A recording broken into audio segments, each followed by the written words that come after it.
Okay, welcome to this video.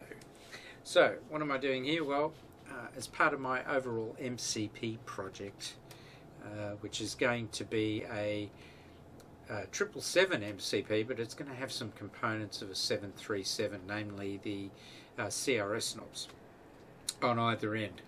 And I have to make a CRS button, so I thought just for a change I'll do a FreeCad demonstration on how I make it. It's quite simple, shows a few different techniques for different parts of it. I'm by no means a FreeCad expert, and I would recommend, if you're looking for somebody that does really excellent tutorials for FreeCAD, that you look up Mango Jelly channel. That's Darren Stone. He's absolutely brilliant, and just a shout out to him. So this is the technique I use. I'll start off with this button, and I've made a change here. I've made my screen bigger. Hopefully that makes it easier to view. So I create a new file, but I save it straight away so that it has a name. So I'm going to call this CRS, or I'm actually going to call it MCP buttons, because you can create different bodies and several things within it. So here we go, we've got the MCP buttons. So you grab this yellow one, and I'd add that in, and I'd rename that to MCP buttons, and underneath that I'll create all the different buttons. So I'm going to start off by creating a body. That's this blue one here, and I'm going to name this body, click on that, as you would guess, I'm going to call that CRS. And you could double click on that or right click and then make it the active body. Right, so we've got that. We'll create a sketch. Want to create it on the XY plane, so I'll double click on that. No, not happening this time. I'll click on there, go there. So I've selected XY, and I'm just going to do, there's a couple of different ways to do this. So you could click a circle tool, select the center spot, drag it out, let go, and then you can come back and do a measurement. Right, so you can click on that, and you could say, I actually want that to be 5.8 millimeters in diameter, which happens to be the correct size to fit the encoders that I've purchased for this project. But I'm not going to do it that way, because there is actually an easier way now. I'll select the tool, click the center spot, pull out, and I'll go 5.8 and hit enter, and it automatically puts the measurement over here, and it constrains it. So when it goes light green like that, it's constrained. So that's the center hole.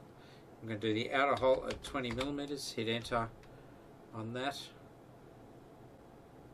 and it appears I missed the button. You can see the mistake I made there.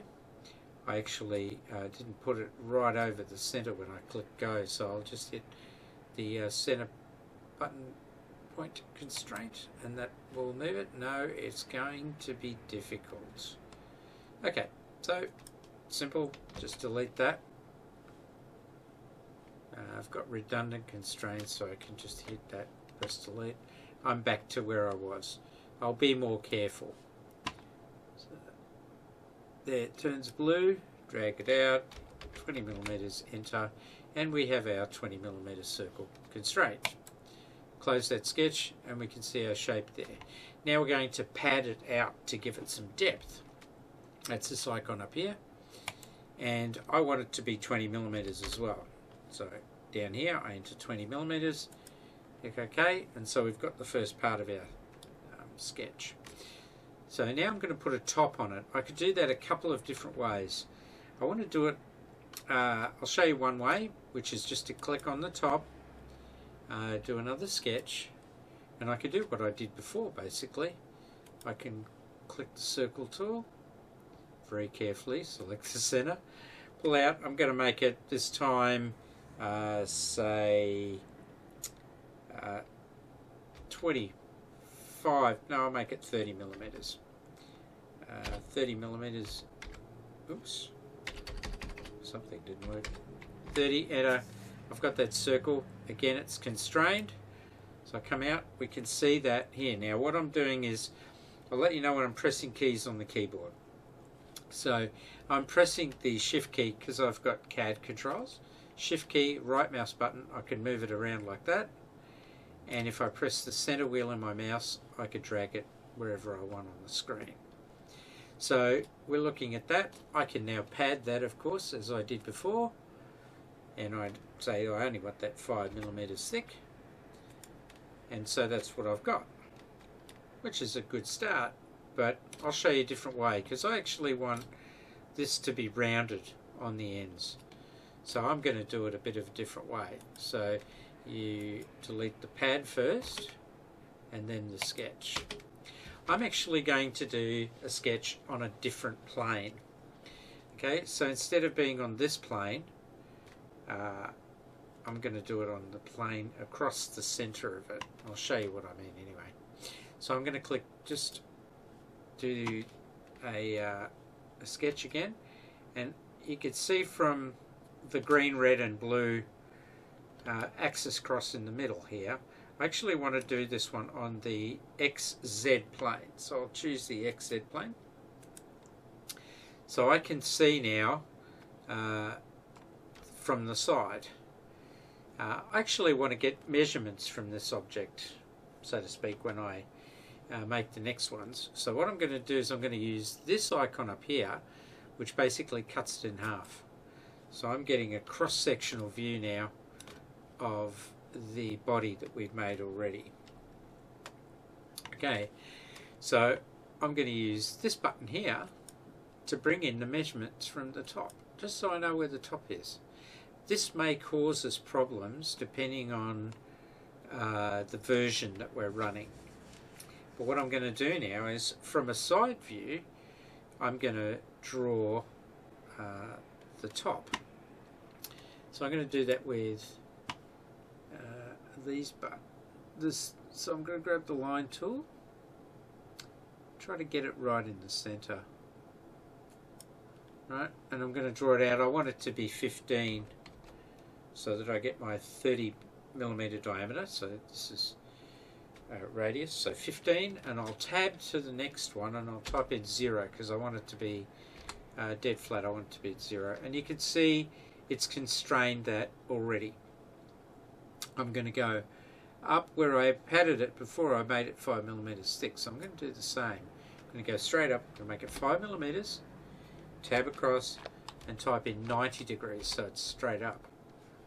Now it missed on the bottom, so I'm going to try and attach those together. That worked, so they're on the same point. Now a trick, if you're finding it hard to see what's going on, you can use this eye here to remove it, and because it's green it means it's constrained already.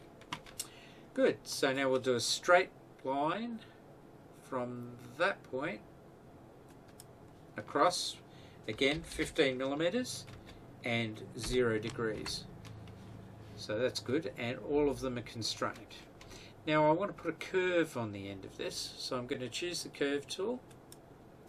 I'm going to create an arc by 3 points, which means I click one point there on one side, I click a point on the other side, and then I move the mouse backwards and forwards, or right and left, to create the curve I want. So what I'm going to do is, the little angled part there, which is in the center, I'm going to try and line that up so it's on the red line, and that means it'll be basically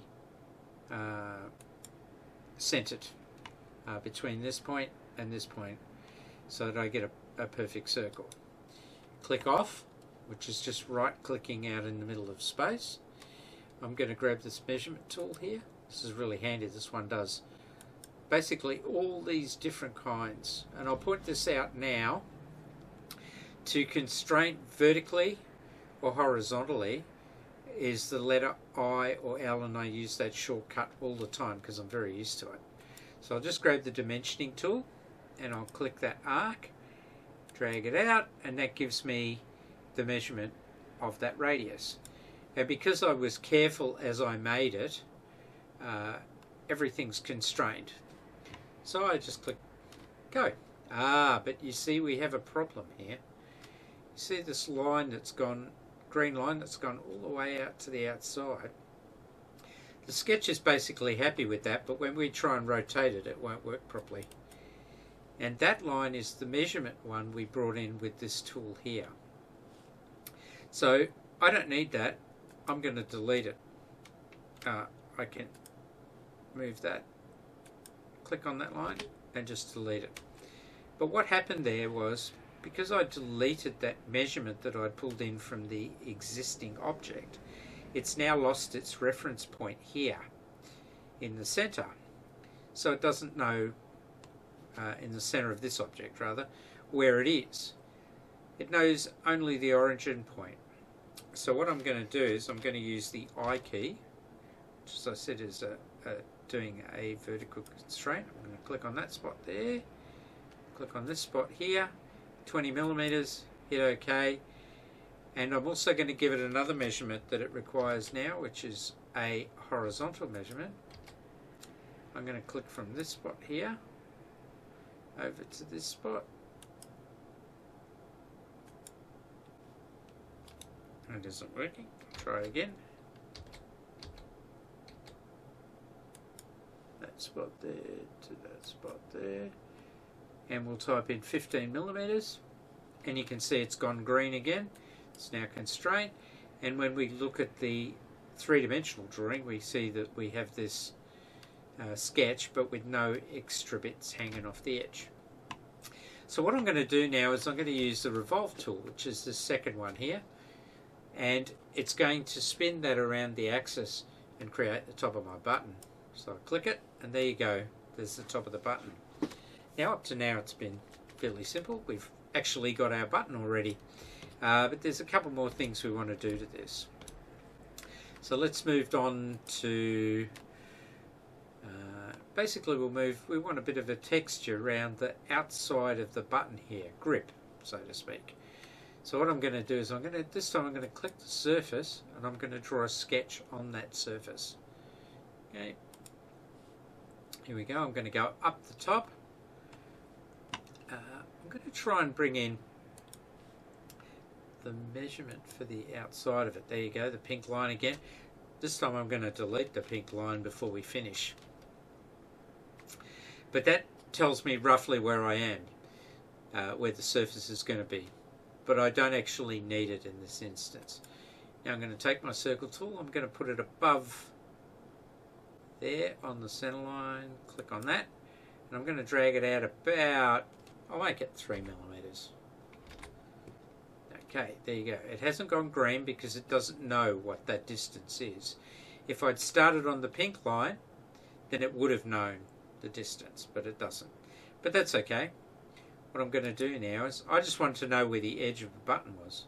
So I'm going to click that and delete that, and I'm going to do a vertical constraint by clicking on that point there, and then here, 18.1.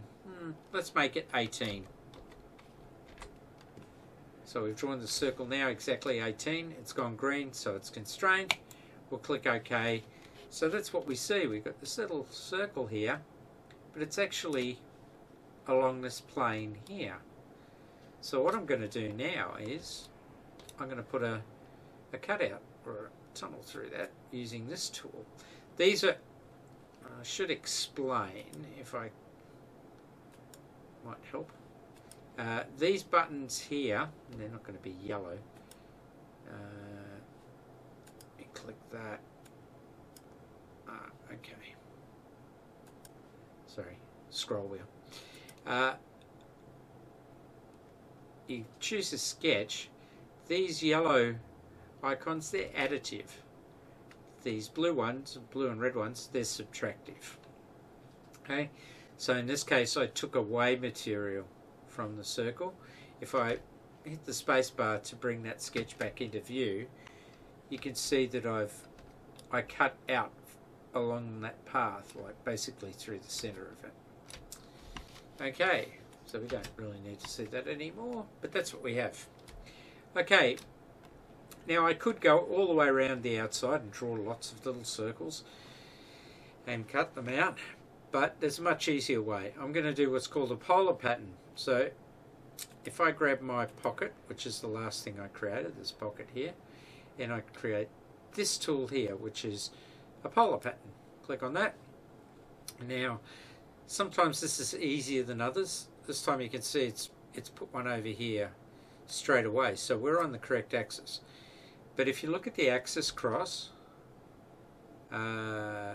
it's the Z-axis coming straight through the middle of the button. It's looking at normal sketch axis, but I like to be specific, so I'm going to do Z. It's actually not going to make any change. So 2, let's go 3, 4. Actually, we want more than that. Let's say 10. We'll type in 10. Is that enough? Yeah, that's okay. So we'll go with that. Just a hint here, on some of the buttons I've used tiny circles. So I do a whole bunch of tiny circles around the outside, like say 80 tiny circles, and then I'll come along and do some bigger ones like these. So it's a good idea to maintain the aesthetic and the view of it, that the two are divisible by each other. So if you put 80 small ones, you need to put 10 or 8 of these larger ones, because they're both factors of 80. So it gives you a nice clean pattern that's consistent. I hope that makes sense. Anyway, there we go. We've got that. So it's really beginning to look, well, it's done, really. But the CRS button needs that little runway, cross-looking, raised area on the top. So I'm going to show you how to do that. So what you do is, I'm going to click the top again, and we're going to do a sketch on the top. Yeah. I'm going to create a rectangle. I'm going to make it 4 wide by 20 long. Now, there's a couple of ways to constrain this. I could click the corner here, holding down the control key, this corner in the bottom and the center, and do this tool here, which is symmetrical, and that constrains everything and it looks symmetrical, but I don't want it to be dead in the center.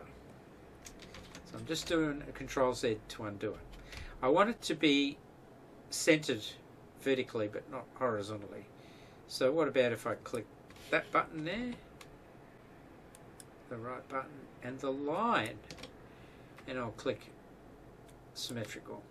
Now see what I did there? It went orange. That means it's got some sort of problem. It thinks it's over constrained usually. But it's got these two little arrows here. Now in some versions, when it completes this rectangle, and this center line here, these two arrows, it moves it so that it's where we asked it to be, which is symmetrical to the center line. We can still move it up here. But for the, see, if you move it, and I just did, you move that so those two arrows go to that center line, it locks on. I'll see if I can demonstrate that for you again. See, it's slightly off. If I move it at all, it locks on. Now I want that to be about there, up. So you delete this redundant constraint over here, number 7. You just click on it and hit delete, and it now says it has 1 degree of freedom, which basically means that the sketch can move up and down. So if I grab my eye tool and I grab the center, and up here 11 it says, I'm going to make it yeah, I'll make it 11 exactly. So that's where that is. Now we've got to add like a small arrow at the bottom, triangle. Now you've got to be clever sometimes getting these. Triangle. So I'm going to do the triangle on the center line, and I'm going to drag it out so it's about the right size, which is roughly that. So we'll say 3 millimeters. And I want to constrain it to this line. So I want the actual angle to be minus 90. It's going to be difficult. Say minus 90.0, enter. Yeah, okay. Minus 90, tab. Okay, that fixed it.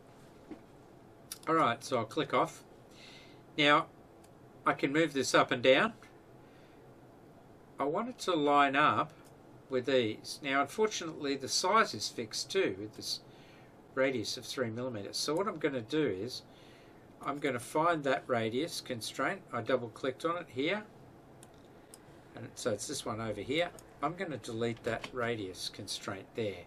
So now the size can change, and it can go up and down.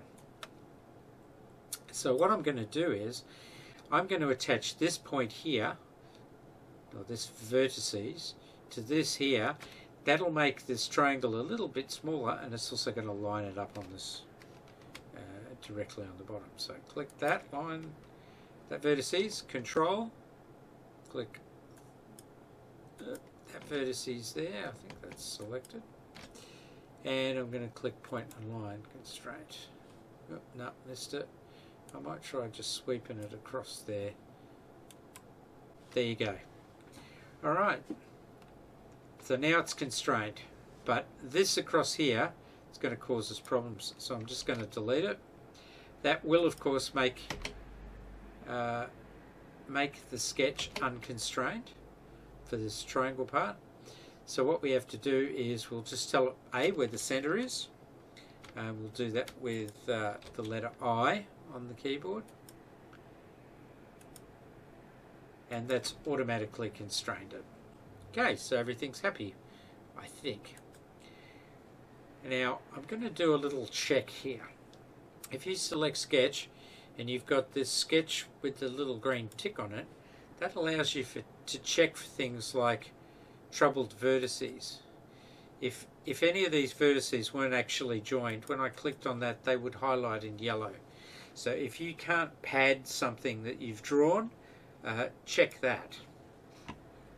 Alright, so we have to go back into the sketch now, and we have to do the horizontal part. I'm going to make it the same size, which was 20 by 4. But this way this time. 20 by 4.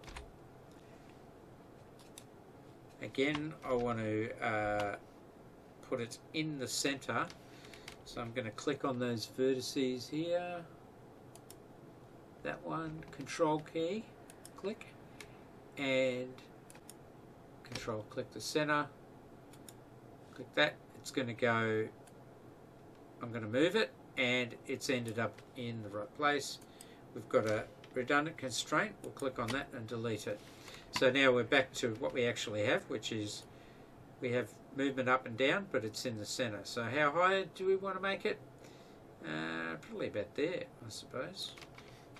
So I'll grab my I shortcut for vertical. I'll click there, using the control key, click there. It says 12. I'm going to make it 3 millimeters this time. And that's moved it there, and it's fully constrained, it's green. So I come out here, and I'm going to use the pad tool again, and it's going to pad it. Whoa, that's way too big, isn't it? It only needs to be 1 millimeter high. So 1 millimeter high, okay, and we're done. Alright, so it's as simple as that. Now all you do is save it, of course, and then you use the export to export that out from File Manager. You can export it. You have to click the body here, the overall body, and you can export it and take it into your 3D printer or whatever else you want to do with it. So I hope you found this tutorial interesting. I don't normally do these, but anyway, it gives you an idea of what's required for you to make your own buttons, which are fairly simple. Just play around with it and you'll get the hang of it. If you have any questions, please put them in the comments section, and I hope you'll take care of each other. Have a great day, and I'll see you on the next video. Some exciting times ahead.